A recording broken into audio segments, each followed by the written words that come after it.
बिस्मिल्लाहिर्रहमानिर्रहीम। अल्लाहुम्मा सल्लि अला सय्यिदिना व मौलाना मुहम्मदिन व बारिक व सल्लिम व सल्लि अलैहि। मुअज़्ज़ज़ नाज़रीन व सामीन, आज हम जो एक अहम मसला डिस्कस करने लगे हैं वो ये है कि नमाज की हालत में और ख़ुसूसन नमाज तरावी के अंदर जो कुरान मजीद की तिलावत की जाती है, इस पर तो किसी का इख्तलाफ नहीं कि नमाज तरावीह के अंदर जो कुरान मजीद ज़ुबानी पढ़ा जाता है और हुफ़ाज़ किराम पढ़ते हैं उसकी बहुत ज़्यादा फजीलत है, और जो लोग सुनते हैं उनकी बहुत ज़्यादा फजीलत है। ये बहुत बड़ी सआदत की बात है। लेकिन क्या अगर कोई शख्स ज़ुबानी कुरान मजीद नहीं पढ़ सकता तो वो कुरान मजीद से देख कर नमाज तरावी में कुरान पढ़ सकता है या नहीं पढ़ सकता? इस पर आइम्मा के अक़वाल मैं आपके सामने रखना चाहता हूँ। इस पर मैंने जब पढ़ा देखा तो दो किस्म की आरा सामने आई। एक राय है साहिबैन की, इमाम अबू यूसुफ और इमाम मोहम्मद की राय है। वो उनकी राय ये है कि नमाज तरावी में कुरान मजीद से देख कर पढ़ना ये जायज़ है। इस पर वो अकली दलाइल भी देते हैं और नकली दलील भी देते हैं। अकली दलील उनकी ये है कि कुरान मजीद को पढ़ना ये एक इबादत है, कुरान मजीद को देख कर पढ़ना ये एक इबादत है, नमाज पढ़ना ये भी एक इबादत है। लिहाजा वो कहते हैं कि इसमें कोई फ़र्क नहीं है कि आप दो इबादत को इकट्ठी जमा कर दें। जब आप कुरान मजीद देख कर पढ़ेंगे तो वो भी एक इबादत हो जाएगी, नमाज की हालत में पढ़ेंगे नमाज भी एक इबादत है। तो ये तो एक अकली उनका इस्तिदलाल है कि कुरान मजीद को देख कर पढ़ने से सवाब में इजाफा होता है, इबादत डबल हो जाती है, एक नमाज की इबादत और एक कुरान मजीद को देख कर पढ़ने की इबादत। तो लिहाजा वो कहते हैं कि कुरान मजीद को नमाज तरावी के अंदर पढ़ना, देख कर पढ़ना ये जायज़ है। और उसके बाद वो जो दलील देते हैं हज़रत आयशा सिद्दीक़ा रज़ी अल्लाह ताला अन्हा, आप कहती हैं कि उनका एक ग़ुलाम था, आज़ाद करता ग़ुलाम, उनके मुतल्लिक फरमाती हैं अन्नहु काना यउम्मुहा फ़ी शहरी रमज़ान व काना यक़रअउ फ़िल मुसहफ़। कहती हैं कि उनका एक आज़ाद करदा ग़ुलाम था और वो उनकी इब्तिदा में, यानी हज़रत उम्मुल मोमिनीन हज़रत आयशा सिद्दीक़ा फरमाती हैं कि उस ग़ुलाम की इब्तिदा में उनके पीछे नमाज़ पढ़ती थी रमज़ान मुबारक में।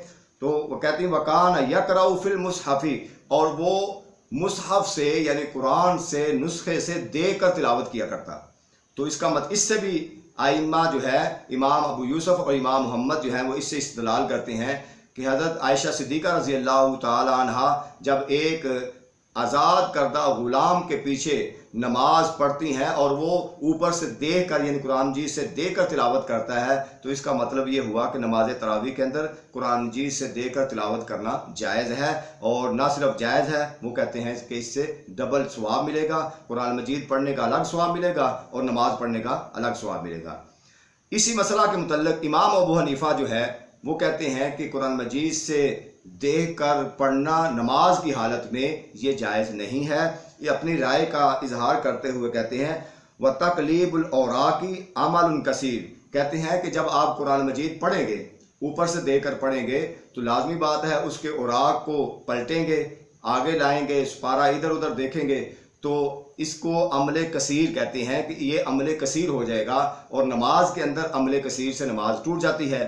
और दूसरी बात यह है कि इमाम अबू हनीफ़ा कहते हैं कि कुरान मजीद को देख कर पढ़ना ऐसे ही है कि जैसे कुरान को सीखना है, कुरान को सीखना है। तो इसका मतलब है कि वो अभी सीखने के मराहिल से गुजर रहा है, अभी उसने कुरान को सीखा ही नहीं है। तो फिर जब वो पढ़ेगा कुरान मजीद नमाज के अंदर या नमाज तरावी के अंदर तो उसमें गलतियां भी करेगा। तो नमाज के अंदर कुरान की किरात करना और उसमें गलती का कोई गुंजाइश नहीं है। जबकि कुरान ने कहा फ़क़रऊ मा तयस्सरा मिनल कुरान, कि जो तुम्हें आसान आता है कुरान मजीद में उसकी तिलावत करो। वजह यही है कि उसमें गलती ना हो। तो ये ऊपर से देख के पढ़ने वाला जो होगा तो वो अभी सीखने के प्रोसीजर में होता है, वो सीखने के मराहिल पे होता है।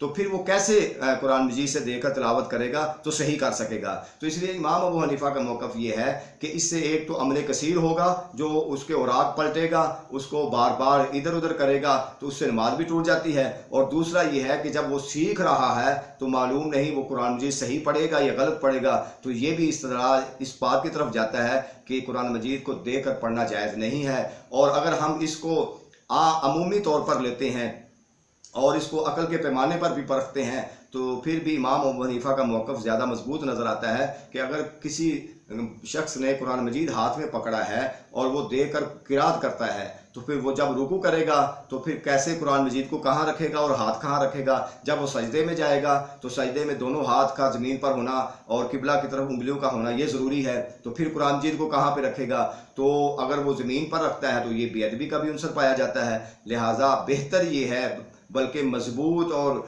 फाइनल राय यही है कि जो कुरान मजीद नमाज तरावी में पढ़नी है, चाहे पूरा कुरान मजीद पढ़ना है या सूरतें पढ़नी है, वो ज़ुबानी पढ़नी चाहिए। इसलिए कि ज़ुबानी हिफ़्ज़ करने वाले को अल्लाह ताला ने बहुत ज़्यादा उसका अजर अता फरमाना है और क़यामत के दिन उसको उसके सर पर ताज रखा जाएगा। हुज़ूर अलैहिस्सलाम ने हाफ़िज़ कुरान की बहुत ज़्यादा फजीलत बयान की गई है। अगर इतनी गुंजाइश होती ऊपर से देखने की तो फिर एक हाफ़िज़ कुरान की इतनी ज़्यादा फजीलत क्यों बयान की जाती। इसका मतलब ये है कि वो हाफ़िज़ कुरान जिसने हिफ़्ज़ किया है और वो ज़ुबानी कुरान मजीद पढ़ रहा है वो एक मुनफरद हैसियत का हामिल है, तो उसको ज़ुबानी पढ़ने में उसकी बहुत ज़्यादा फजीलत है और फरिश्ते भी उसके लिए दुआ करते हैं और क़यामत के दिन उसका बहुत ज़्यादा अजर व सवाब उसके लिए बयान किया गया है। और उसके जो वालिदैन हैं उनके सरों पर जो है ताज पहनाया जाएगा। ये किसके लिए? हाफ़िज़ कुरान के लिए। ये ज़ुबानी ऊपर से देख कर पढ़ने वाले के लिए नहीं है, अगरचे सवाब है पढ़ने वाले के लिए, वो आम हालत के अंदर है, नमाज के अंदर नहीं है। तो लिहाजा नमाज के अंदर ज़ुबानी पढ़ा जाए, थोड़ा पढ़ा जाए या ज़्यादा पढ़ा जाए, सही तरीके से पढ़ा जाए और जो आसान लगता है वो पढ़ा जाए ताकि उसके अंदर किसी किस्म की गलती ना हो। अल्लाह ताला हमारा हामी व नासिर हो और हमें कुरान का फ़हम अता फ़रमाए, हदीस का फ़हम अता फ़रमाए। वस्सलाम।